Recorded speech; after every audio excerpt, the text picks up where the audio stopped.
If I told you I could give you a skill that you could learn in 10 seconds, and you didn't need any special equipment, you didn't need a long drill, tons of training, a change in policy, a training manual, you didn't need anything other than the knowledge to make the outcome of your trauma patients better, you would do it, right?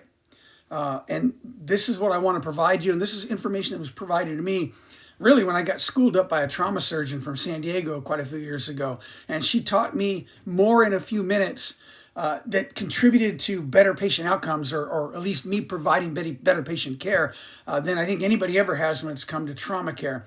And it's all related to hypothermia. And what she told me was, she said, you firefighters bring me patients that I have to warm up before I can stop their bleeding. And I didn't understand. I'm like, what are you talking about? She goes, cold patients won't stop bleeding.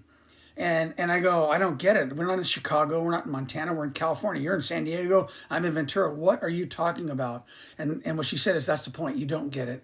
And so I kind of want to share what was shared with me, and something that I think once you get the understanding of it, you can make a change right now. In 10 seconds, you can walk out the door, go on a call, and you can make a dramatic change in your patient care for trauma victims just on this knowledge and this information. So when we're talking about hypothermia, what we're saying is that, and what we know, and these slides actually what reminded me of this was, I just saw this on Instagram, so I'm sharing them with you.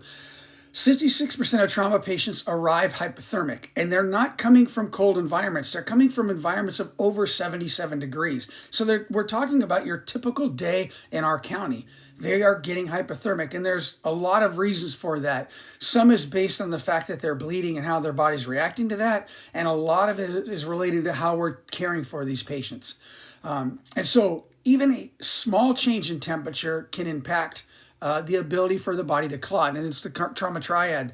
And if you want to go down the rabbit hole, I highly encourage you to. But the bottom line is that when we are cold, our body loses the ability to clot, and when we lose the ability to clot, we then bleed more. And the more we bleed, the colder we get, because you have to remember that our body temperature is regulated by the blood circulating throughout our body. And so if we have less blood, we are going to be cold. And if we are cold or colder, then we are going to have a problem clotting. And then when we have a problem clotting, we bleed more. And it's this vicious circle, this vicious cycle. So how do we contribute? How do they get cold? Well, they get cold, again, as I said, because they're losing blood.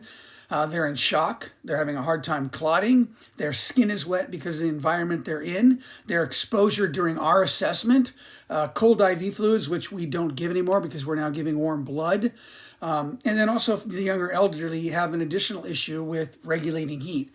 The bottom line of all of this is that the more patients bleed, the colder they get, the more they bleed, and so on and so forth. And when we're talking about cold, we're not talking about significantly cold. And we're not talking about huge drops in core body temperature. In fact, she told me as we were talking, she goes, 93 degrees, a core body temperature, 93 degrees, at that point, we lose the ability to clot. And so think about this.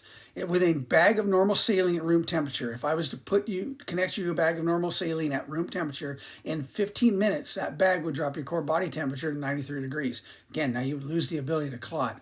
And so little things changes can have dramatic outcomes on core body temperature. And we all know that. Think about this. Last time you spent the night out on a line, you don't lay in the dirt, right? If you've laid in the dirt and you've laid down on bare ground, you know what happens. You can feel the earth sucking the heat out of your body.